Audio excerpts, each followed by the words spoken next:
Why this auditing process is conducted? So what is the main objective? So error of commission refers to errors committed in the process of posting. So what is this compensating or offsetting errors?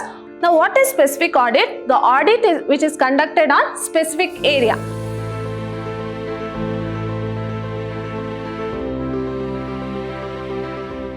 Hello everyone, I am Harshita, lecturer, Department of Commerce, Vidyashram First Grade College, the Temple of Excellence, Mysore. Today we are in the second session of Unit 1, that is Introduction to Auditing, and your subject is Principles and Practice of Auditing, and this is for 6th BCom. So now we shall quickly move on what we have discussed in a previous session.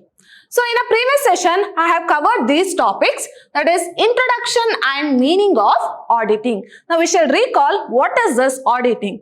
So as I told, in the earlier days, auditing was considered only as cash audit. So it was considered as cash audit, where they used to examine only cash receipts and cash payment of the organization. Later, its scope has been increased. Now, the meaning of auditing has been changed. Now, auditing means brief verification and examination of books of accounts. So, books of accounts is nothing but it includes cash receipts and cash payments also. So, whatever the books which is maintained by the accountant, so it is being examined and verified by the auditor. So, the person who is appointed for the auditing process is called as auditor. Now, what is the meaning of auditing? Auditing means brief examination and verification of books of account, which also includes verification of financial accounts as well as financial statements. So why we have to examine books of account? In order to check whether the books of account is accurate or not. Next we discussed nature and importance of auditing. Next we discussed difference between accounting and auditing. Yes, there is lot of difference between accounting and auditing. So, we have already discussed in a previous session.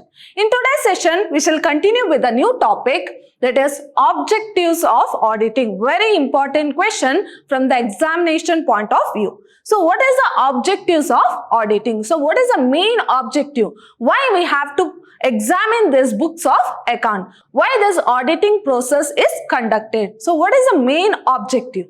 So, the objective of an audit may be classified as or classified into three types. So, which are the three types? Primary objective, subsidiary objective and specific objective. So, these are the three objectives of accounting, or the objectives of accounting has been divided into three types. So, the first one is primary objective, second one is subsidiary objective and the third one is specific objective. Now, we shall discuss in detail each objective. So, what is this primary objective, what is subsidiary objective and what is specific objective? Now, we shall move on to the first type, that is primary objective. So, what is the primary objective of auditing?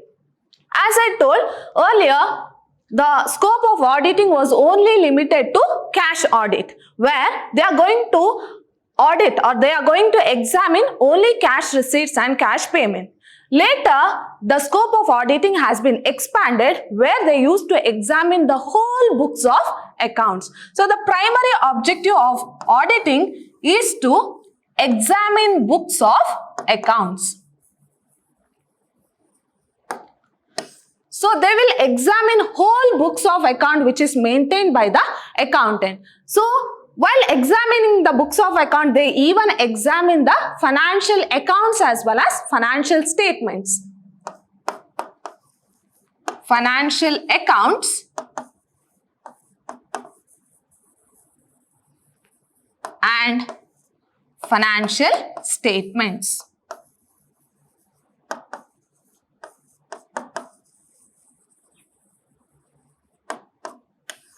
So, the main objective is to examine the books of account which is maintained by the accountant. Along with that, they will examine financial accounts. So, which are the financial accounts? trading profit and loss account. So whether the net profit or net loss of the organization is correct or not, which is drafted in trading profit and loss account. So while preparing trading or profit and loss account, we'll come to know net profit or net loss of the organization. So by examining each and every entry of that particular account, we'll come to know whether that net profit or net loss of the organization is correct or not. That is, in order to check the accuracy of financial accounts.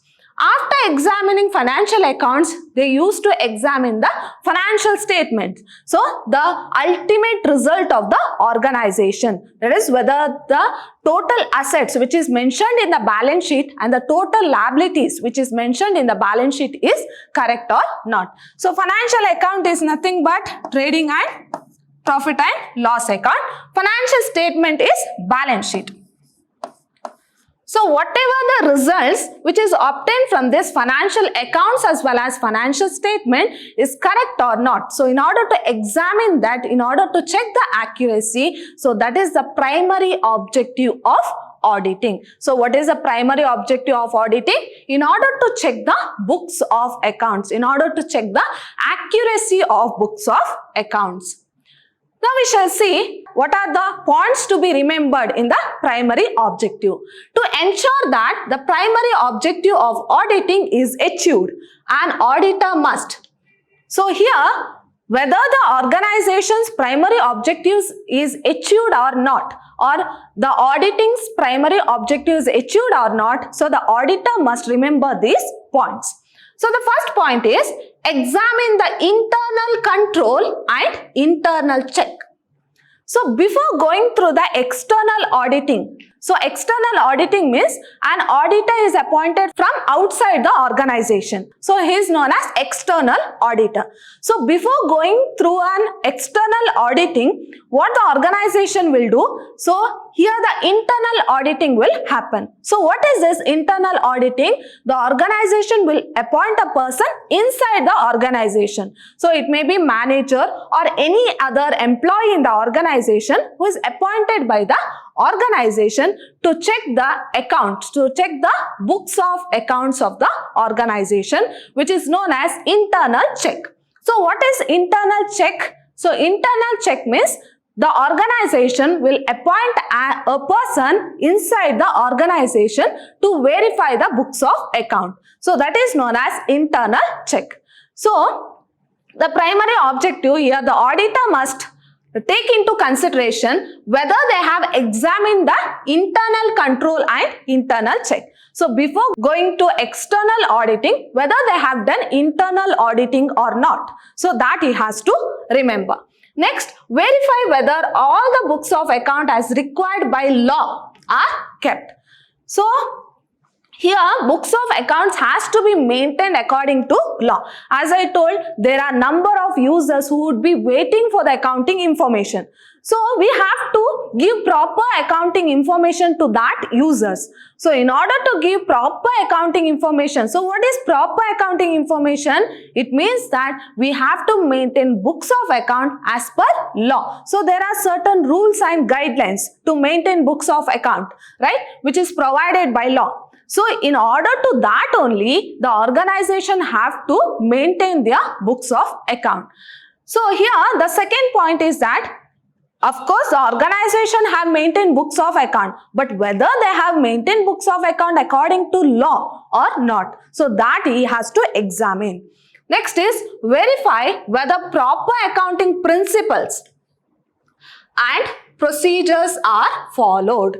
So here, before recording each and every transaction in the books of account, for each and every transaction has to be recorded according to accounting principles and standards. So there are number of accounting principles and standards which is given by whom? That is, which is also known as GAAP. That is, generally accepted accounting principles. So each and every transaction has to follow, or the accountant has to follow while recording each and every transaction, whether it is according to accounting principles as well as standards. So there are certain accounting principles and standards in the accounting system which has to be take into consideration while recording each and every transaction in the organization. In the sense, these accounting principles, procedures and standards have to be taken into consideration while recording each and every transaction. So it is a duty of an auditor whether they have followed these accounting principles as well as standards while recording the transactions. Because if they follow, then only the accuracy of accounting information will be correct. So we can't record transaction as our wish. So there are certain procedures, principles, standards to be followed while recording the transactions in books of account. So the auditor must examine that. Next, check the arithmetical accuracy. So this is the main objective of auditing, that is to check the arithmetical accuracy. Whatever the information or whatever the accounting information which is drafted in the financial accounts as well as financial statement is correct or not, is appropriate or not, or it is accurate or not. So which is also known as arithmetical accuracy. That is, check the arithmetical accuracy of books of accounts. So if you make any mistake in journal, of course when you transfer to the ledger, so that mistake continues, right? So we have to check the arithmetical accuracy of this books of account. So we have to examine each and every transaction in the books of account so that the ultimate result of the organizations will be correct. Next, verify the authenticity and validity of the transaction. So what do you mean by authenticity? That is whether it is believable to the current situation. So we can't show a wrong information to the users, or we can't provide wrong information to the accounting users, right? So it should be in such a way that we have to believe that accounting information. So it should be believed to the current condition. So in that way, the accounting information should be. So the auditor has to verify the authenticity as well as validity of the transaction. So 2 years back transactions cannot be shown in current year financial statement, right? So if you show, what happens, the ultimate result of the organization goes false, right? So we have to check the authenticity. In the sense, to the current situation, the organization result should be such a way that it should be believed to the current situation as well as validity. So we can't record previous year transaction in the current year financial statement. So that the auditor have to examine. Next, confirm the existence and the value of the assets and liability by physical verification. So in the books of account, they will show certain assets as well as liabilities, right? In the balance sheet, they will show certain assets and liability. So it is a duty of an auditor to check its physical verification. For example, in the balance sheet, they have shown car worth rupees 1 lakh. Now, the duty of an auditor is to check its physical verification, whether that car is there in the organization or not, because they have shown in the balance sheet, right? So we have to check whether it's physical verification or whether it is physically there in the organization or not. So each and every assets and liability which is shown in the balance sheet has to be verified physically. Next, find out whether the financial statement has drawn properly. So whether the financial statement has been drawn properly, whether they have followed accounting principles as well as standards, as well as they have followed the procedures or not, so that they have to take into consideration. So it's not that drawing up a financial statement randomly. So there is a certain procedure as well as principle. According to that, this financial statement has been drawn up or not. Next, report whether the profit and loss gives a true and fair view of profit or loss. As I told, what is the main aim of preparing profit and loss account? To know the net profit or net loss of the organization. So, the accountant has prepared profit and loss account. So, it is a duty of an auditor to check whether that profit and loss is showing correct profit or loss. In the same way, verification of balance sheet. So they have to verify balance sheet whether whatever the assets and liability which is shown in the balance sheet, whether it is correct or not. So these are the points that has to be remembered by an auditor. So this is the primary objective of an auditor, to verify the books of accounts. Now coming to the second type, that is subsidiary or ancillary objective. So till now we have discussed about primary objective. So I repeat, what is the primary objective? In order to verify the books of accounts, in order to verify the financial accounts as well as financial statements which is prepared in an organization. Now the second type is subsidiary or ancillary objective. Now what is this subsidiary or ancillary objective? Subsidiary objectives of auditing are, here also it is being divided into two types, that is detection and prevention of errors. So what is detection? That is finding. Next, prevention, preventing of errors. So what do you mean by errors? Errors means mistakes. So it's common that the accountant will make mistakes, right? So it is the duty of an auditor to check, that is to detect and prevent the errors. Next is detection and prevention of frauds. So what do you mean by frauds? Errors is unintentional mistakes. So what is error? Error means unintentional mistake which is made while maintaining books of account. But what is fraud? It is intentional. Intentionally, inside the organization, there may be persons who would be making mistakes in order to gain the profit of the organization, right? So it is called as fraud. So what is subsidiary or ancillary objective? Under that, it is being divided into two types, that is detection and prevention of errors and detection and prevention of frauds. So what do you mean by error? It is an unintentional mistakes. Unknowingly, some mistakes has happened while maintaining books of accounts. So that is unintentional mistake which is called as errors. Whereas detection and prevention of frauds, here some person inside the organization itself is making use of the profit of the organization. So intentionally they are making mistake in order to gain the profit of the organization, which is called as frauds. Now we shall discuss these 2 points in detail. So the first is detection and prevention of errors.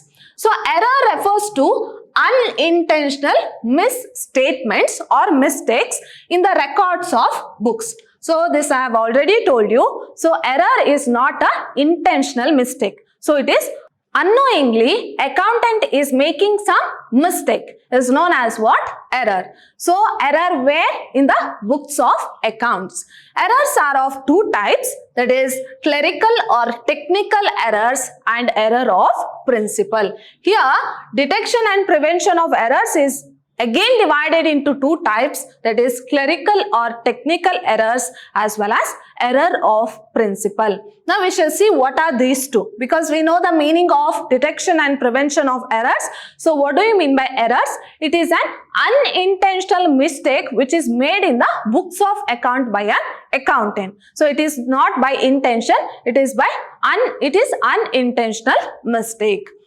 Now, the first point is clerical errors. So, as I told, detection and prevention of errors has been divided into two types, clerical errors as well as errors of principle. Now, we shall discuss about clerical errors. Clerical errors refers to all type of errors committed on account of clerical mistakes. What is clerical error? It is an unintentional clerical mistake which is made in the organization. So, clerical errors refers to all type of errors committed on account of clerical mistake. So, it is a clerical mistake and it is unintentional in nature.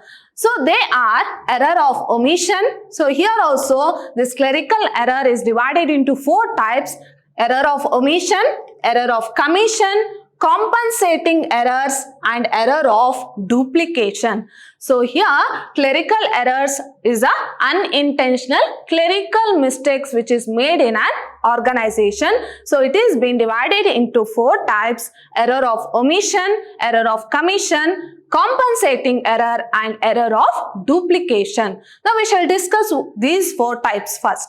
What is this error of omission? So if you are a commerce student and I have studied in your PUC about this word, that is error of omission. So it is an unintentional mistake which is made while recording the transaction. So what is this error of omission? Here, one of the transaction has been left out to record in the books of account. So they have left out to record that transaction. So that is called as what? Error of omission. For example, if an organization purchased machinery worth rupees 10,000, so the organization have purchased machinery worth rupees 10,000, but they have left out to record that transaction in the books of account. So it is called as what? Error of omission. So here they have not recorded that transaction in the books of account. They have left out that transaction. So an error of omission is one which arises when a transaction has been omitted. So omitted in the sense they have left out to be recorded in the books of account either wholly or partially. Here, this transaction can take place wholly or partially. So that is known as what?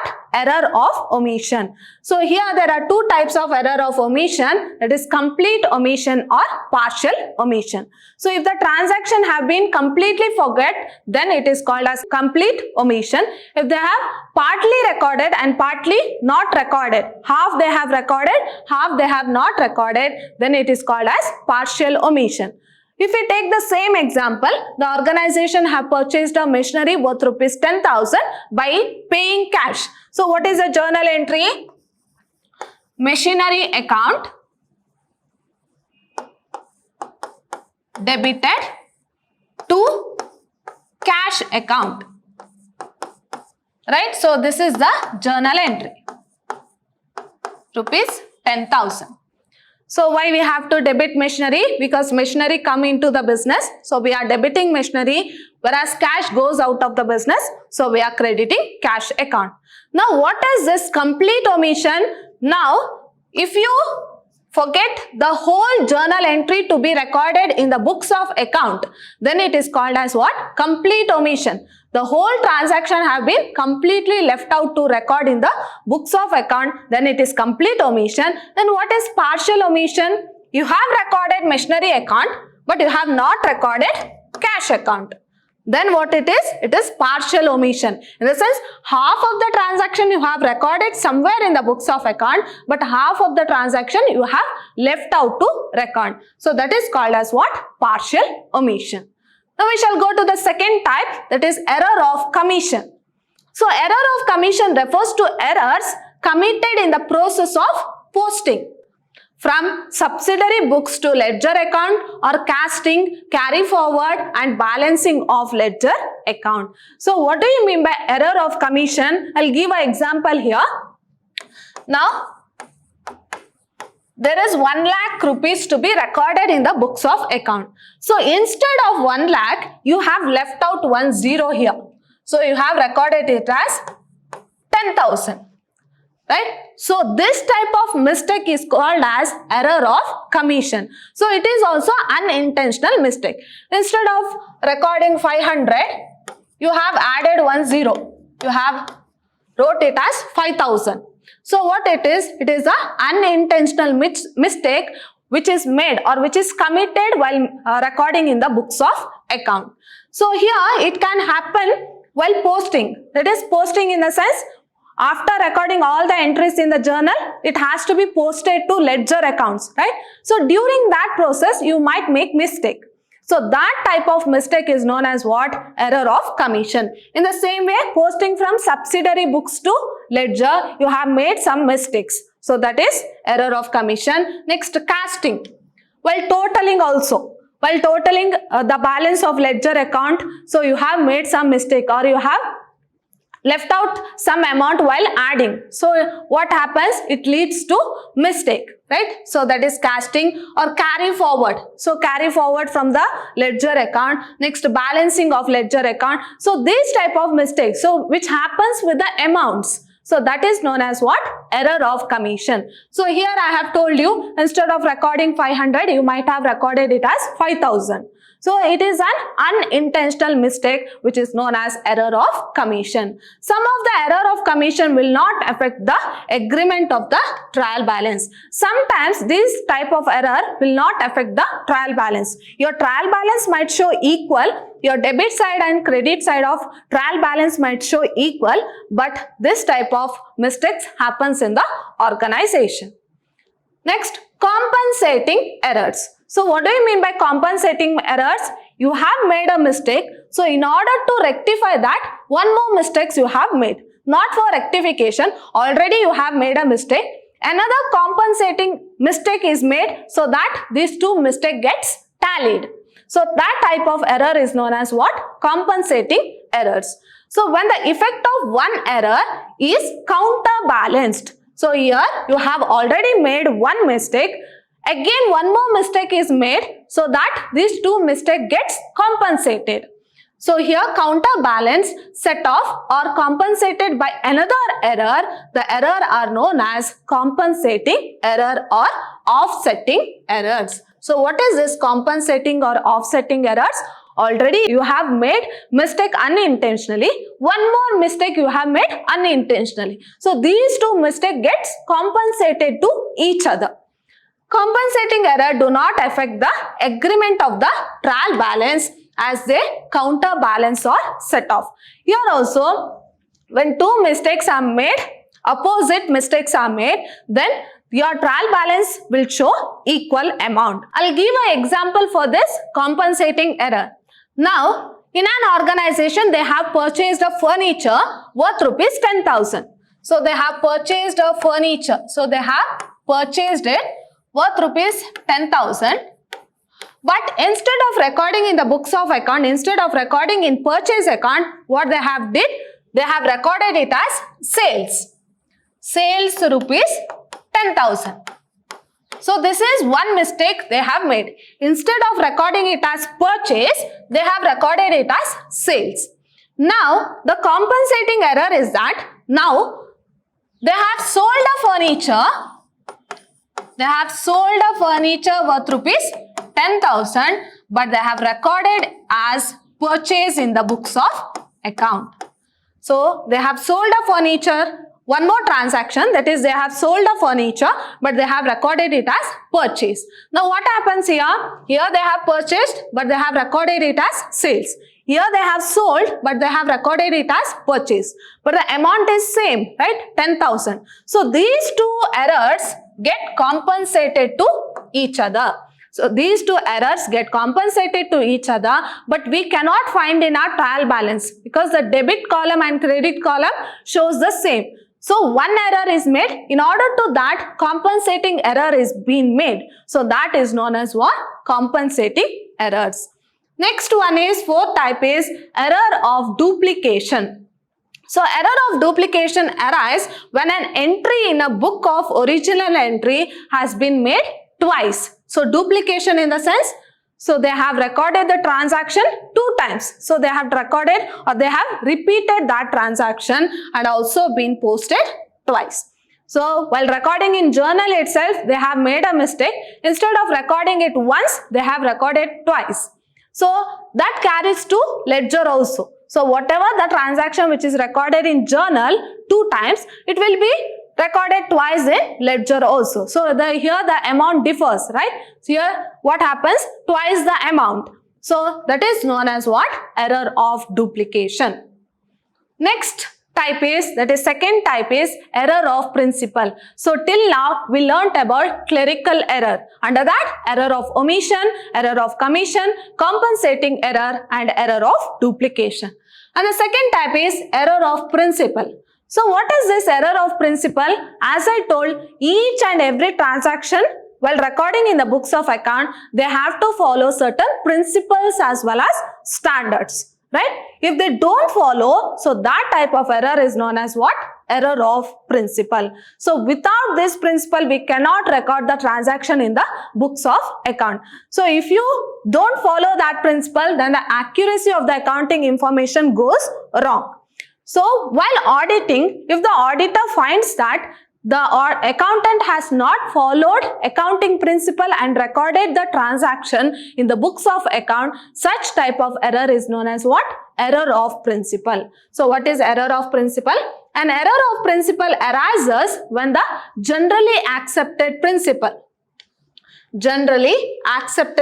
it's nothing but GAAP, as I told you. So generally accepted accounting principle. So what is the full form of GAAP?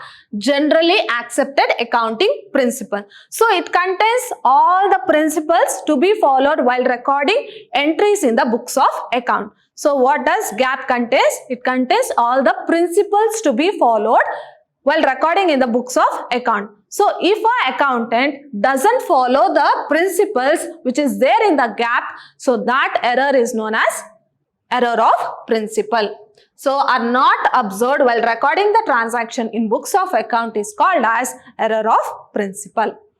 Now we shall go through the second type. So till now we have learnt about detection and prevention of errors. Under that, clerical error as well as error of principle. Next type is detection and prevention of frauds.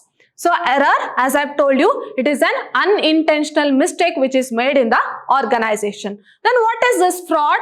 It is a intentional or willful representation or deliberate concealment of material fact with a view to deceive, cheat or mislead somebody. So it is an intentional mistake which is made in an organization in order to cheat somebody.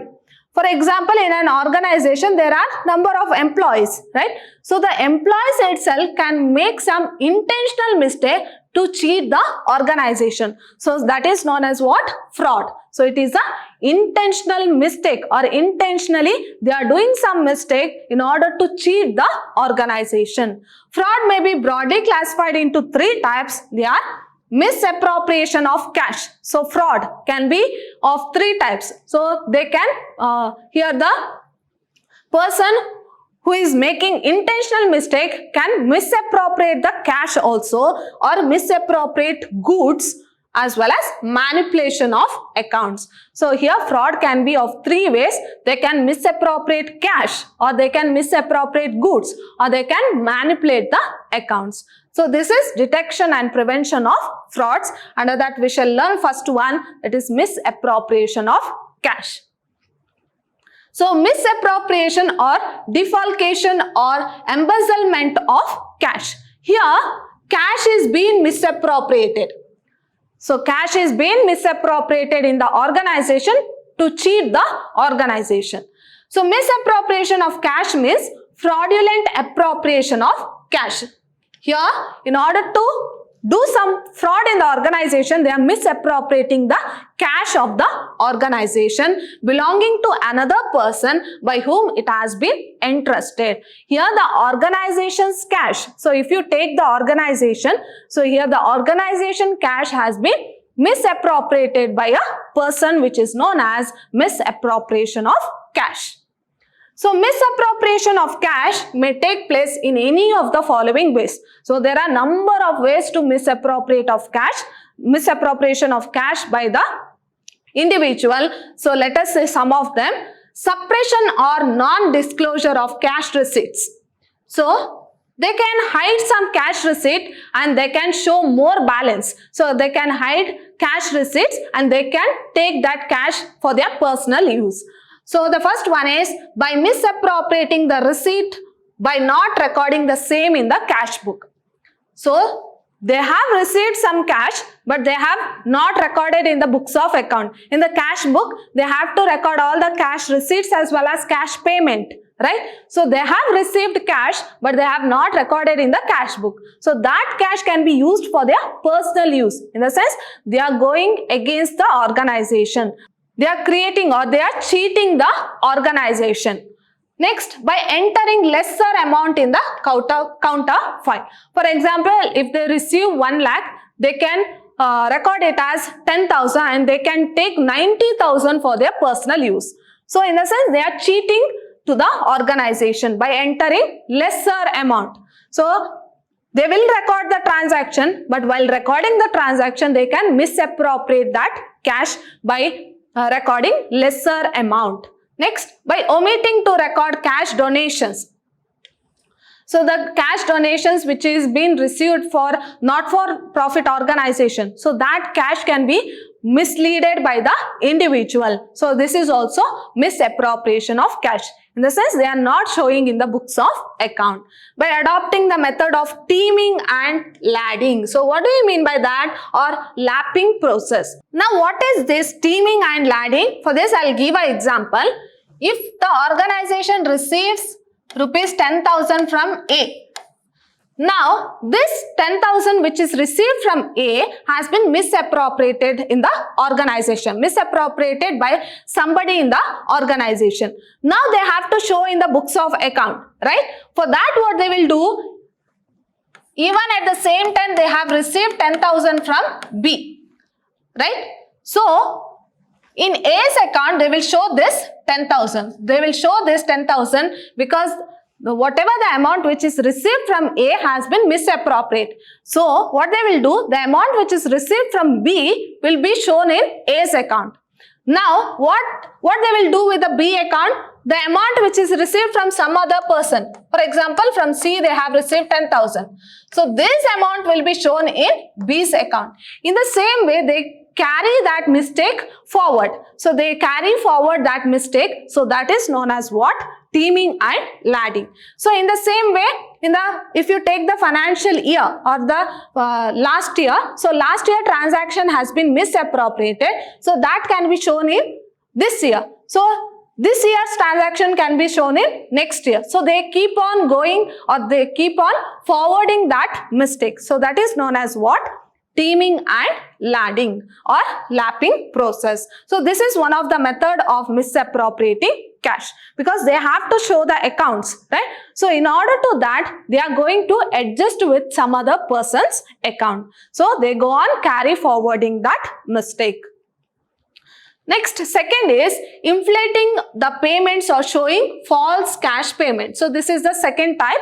So, the first one is suppression or non-disclosure of cash receipts, and the second is inflating the payment or showing false cash payment. So that is, first one was all about cash receipts. So whatever the cash received, they were misappropriating that cash.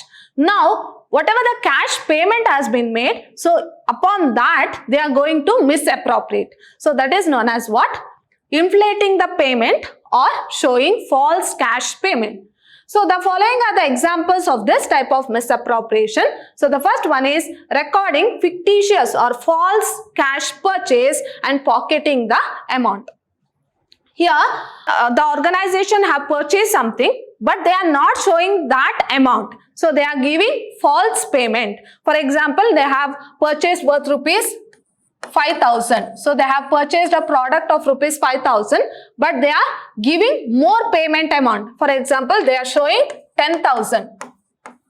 So this difference amount can be used by that person. So 5,000 can be used by that person or showing more payment amount instead of actual amount. Inflating the cash purchase and pocketing the difference. Here also the organization or they will purchase something, but they are showing more amount in the transaction. Next, recording the payment to creditors at a figure higher than the actual amount and pocketing the difference. That is recording the payment. So the amount which is paid to the creditor, for example, they have paid worth rupees 5,000, but they are showing worth rupees 7,000. That is payment to creditors. So this 2,000 will be used by that person. So inflating the amount that has been paid to the creditors. Next, recording payment to dummy workers and pocketing the amount. So there are no worker at all. For example, in the name of A, there is no worker at all. But in the organization, in order to cheat, they are creating a new worker, that is a dummy worker by the name A and making the payment. So here there is no worker, but in the name of a dummy worker, they are using that amount. So that is recording payment to dummy worker and pocketing the money. Next, misappropriation of goods. Now, what is misappropriation of goods? Till now we have discussed about misappropriation of cash. In even the same way, goods can also be misappropriated in the organization. So, this type of fraud can happen when there are less number of goods and that of higher value. Then, if the goods are of higher value, they can take that goods for their personal use and misappropriate that goods. In the same way, when there are bulky goods, so there will be no proper count. Right? So that can be misappropriated there. There also goods can be misappropriated. For that, what we have to do? We have to maintain proper account and regular checking has to happen in the organization. So this type of fraud is very difficult to detect, especially when the goods are less bulky and that of higher value. So when the goods are of less bulky and that of higher value, so this misappropriation of goods takes place. And the next point is manipulation of accounts. So what is manipulation of accounts? It means falsification of accounts without any misappropriation of cash as well as goods. Here, manipulation of accounts in the sense they are not going to misappropriate cash or goods, but they are showing false statement while preparing financial accounts. So, it implies presentation of accounts more favorably than what they are actually are. So, instead of showing correct financial statement, they are showing false statement so that there is no misappropriation of goods, there is no misappropriation of cash, but they are making mistake while presentation of financial statements so that they can fraud the organization. So, manipulation of account may be done in any of the following way. So, what do you mean by manipulation of accounts? Here, they are not going to misappropriate goods or they are not going to misappropriate cash. But while presenting the financial statement, they are making some mistake and they are taking that amount. So, they are fraud or they are making fraud while doing the financial statement. Next. So here there are some of the misappropriation or manipulation of accounts, that is non-provision of depreciation. So in each and every year we have to calculate depreciation on fixed asset, but while preparing accounts we are not showing that depreciation. So it's nothing but cheating while preparing accounts. Next, provision of less depreciation, or they may show less depreciation on fixed asset, or provision of more depreciation, so they might show more depreciation. First, they will not calculate at all, or they might show less depreciation, or they may show more depreciation. Next, overvaluation of assets. So, showing more value than the actual value. So, they are making some mistake while preparing the accounts. Next, window dressing. So, instead of showing the actual result of the organization, they are showing favorable result in order to cheat the users of accounting information. For example, if an organization have earned rupees 1 lakh profit, then they are showing it as 5 lakh. If they show it as 5 lakh, it is called as what? Window dressing. In the sense, they are not showing the actual result of the organization. They are showing favorable result. They are showing favorable result to the users of accounting information, which is called as what? Window dressing. So, this is all cheating the organization or cheating the users of accounting information by showing false statement in the account or while presenting false account to the users. Next, we shall discuss last type of audit. So, we have learnt about primary audit, ancillary audit. Now, the specific audit. Third type is specific audit. Audit which is conducted on specific area is called as what? Specific audit. For example, operations audit, cost audit, management audit. These are the examples for specific audit. Now, what is specific audit? The audit which is conducted on specific area. For example, if you take cost audit,